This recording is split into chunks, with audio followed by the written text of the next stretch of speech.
Another day, another Android dogfight battle. How's it going, guys? I'm Aaron from PhoneDog.com, and I've got two hot phones in my hands, the HTC One X and the Motorola DROID RAZR MAXX. They're both $199, and they both pack 4G LTE. This one on AT&T, this one on Verizon. Which one's the best? We'll find out, but first, some love to Best Buy Mobile for hooking us up with One X's, DROID RAZR MAXX's, and more for use in our one-paw bandit game. When you walk into Best Buy Mobile to get either of these devices, you're not going to mess with rebates, waiting 8 to 10 weeks, paperwork, dealing with debit cards, all that garbage you won't deal with at Best Buy Mobile. Which one's the best? One X, DROID RAZR MAXX. We'll find out in the dogfight, which starts right now.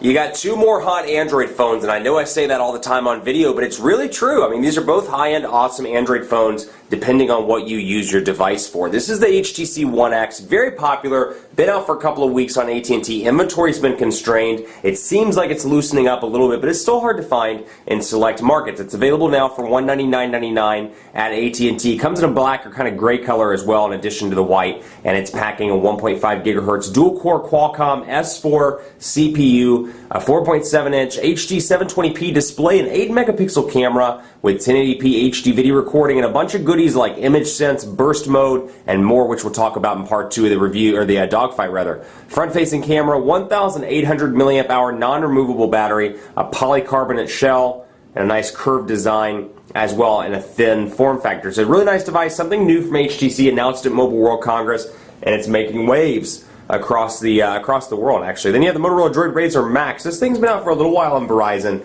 but the real kicker here, it's got an awesome battery. Specs-wise, 1.2 gigahertz dual-core TI OMAP processor. It's packing a 4.3-inch Super AMOLED display.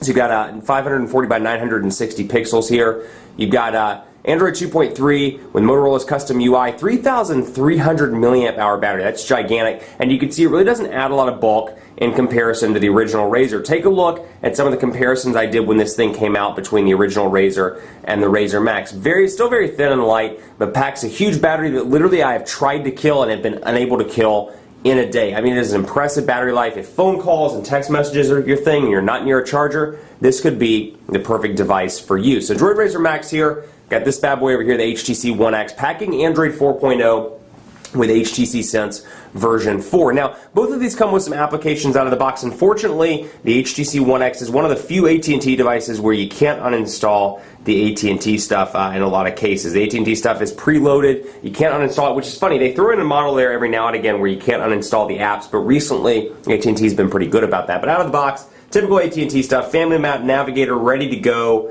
You get Live TV, you get MOG Music, My AT&T, then you get YP Mobile, and then over here in Top HD Games. Over here, Verizon stuff, VCast apps, you get GoToMeeting, which is not necessarily a Verizon thing, but pre-installed on the device, MOG Music, and then some Motorola stuff, which is actually pretty useful, Moto Print, Moto Active, which you can use in conjunction with the Motorola watch accessory that's available.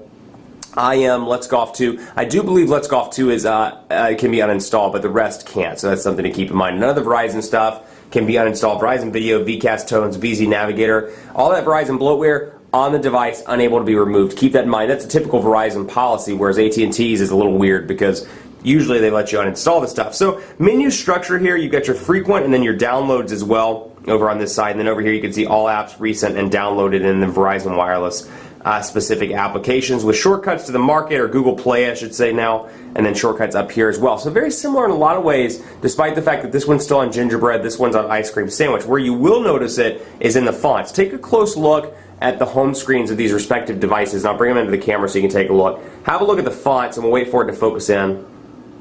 Let's see if we can get those to focus in so you can take a look there. There you go, and you can see the font differences between Ice Cream Sandwich, which is what's on the One X, and then Gingerbread, which is what's on the DROID RAZR MAXX. So you got your bar down here, your dock with your icons and your shortcuts, applications and applications. They both scroll to the side, which is something to keep in mind. And you have kind of a carousel effect there on the DROID RAZR MAXX. So you have 7 home screens over on the One X, 5 home screens on the Motorola DROID RAZR. That's right, you can't do that on the DROID RAZR, my bad. With the carousel effect as well. So Motorola's user interface, a lot of love, a lot of hate for Motorola's user interface. A lot of people don't like it, due to the color hues. This device does have pen tile display, so that's something to keep in mind as well. So if you're not a fan of pen tile, this may not be the device for you. Obviously, the winner here is basically the DROID RAZR with a big battery attached to the back with minimal heft. Down here, you get a couple of different things in this little folder, or in this little drawer. You get your micro SIM card slot, your micro SD card slot, and then over here, your power button and your volume rocker. Now, you'll notice over here, you don't get a micro SD card slot. You get 16 gigabytes in the 1X, and that's it. So when you want expansion, you got to go with another device or find another way to get your stuff off this device, because the expansion, the memory rather, the hard drive space is fixed. So micro USB charging port over on the left side, volume rocker over on the right side, and then up top on both of these devices, 3.5mm headphone jacks, and up top here you have an HDMI port and a micro USB charging port, micro SIM card slot right here on the HTC One X. So in terms of look and feel, and it's funny because as a reviewer you kind of have to pull yourself out of this. The One X, I actually prefer the Evo 4G LTE. The design of this, I just, for whatever reason, it just has not resonated with me, but I can understand this is an awesome design. It's just an awesome design that I don't care for personally in my day-to-day use. So it's an awesome design. The polycarbonate shell is really nice. So in terms of the winner of a design, it goes to the HTC One X. It's much better in the design department. Have a look at the messaging interface on both of these devices. We'll load up messaging on both, and then, hey, I won a free $1,000 Best Buy gift card. That's pretty exciting. And you can see up here, you got your little one shortcut when you receive, or a little one circle when you receive a new message. Over here, we'll load up text messaging on both. You get carrier or manufacturer installed keyboards, rather. HTC Sense keyboard, Motorola's multi-touch keyboard. Now in Gingerbread, you press and hold the compose message area to get to your additional keyboards. So this one out of the gate comes with Motorola's keyboard and Swipe. I've also installed one of my favorite keyboards, the Ice Cream Sandwich keyboard, free. On Ice Cream Sandwich, the operating system, it's a little bit different. You have to go here and select input method, and then you can pick Ice Cream Sandwich keyboard, which I also have on this one, or then of course the HTC Sense keyboard also. So you got a couple of different options. Personally, between these two, you got a little bit of a bigger display over here, 4.7 inches, 4.3 inches, though I will say the Motorola multi-touch keyboard is one of the best in the industry. I'd have to rate it in terms of Android keyboards for me. Ice Cream Sandwich stock keyboard is number one. This is a close second. And then, I don't know what would be third, Swift key maybe? But this is a really impressive keyboard, so we'll say the Quick Brown Fox is happy to be alive and well. Quick Brown Fox is happy to be Alice and well, but you get the idea. Portrait to landscape transitions reasonably fast. You get a nice transition effect there on the DROID RAZR MAXX. Same thing over here, relatively fast with a transition effect. So we'll say the Quick Brown Fox is, what's Quick Brown Fox ready for? Is, let's see, starving.